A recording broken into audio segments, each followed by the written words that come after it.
Developing your AI skills using SQL. If you want to ensure you aren't left behind by developments in AI and machine learning, then it may pay to learn relevant skills that you can use to implement your own strategies.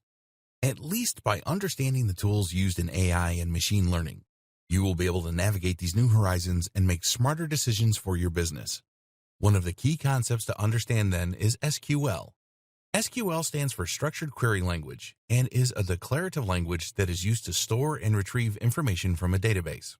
If that sounds like gobbledygook, it basically provides a set of commands you can use to manipulate large data sets.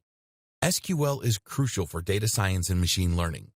It takes a number of forms, such as MySQL, SQL Server, and SQLite.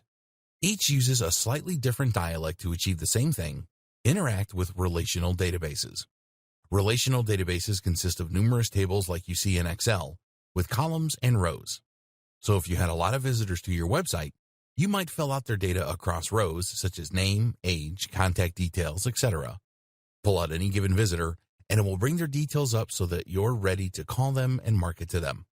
SQL then allows you to do things like creating whole new tables or inserting new rows, columns, or cells. You can do this with simple commands like create table and insert into.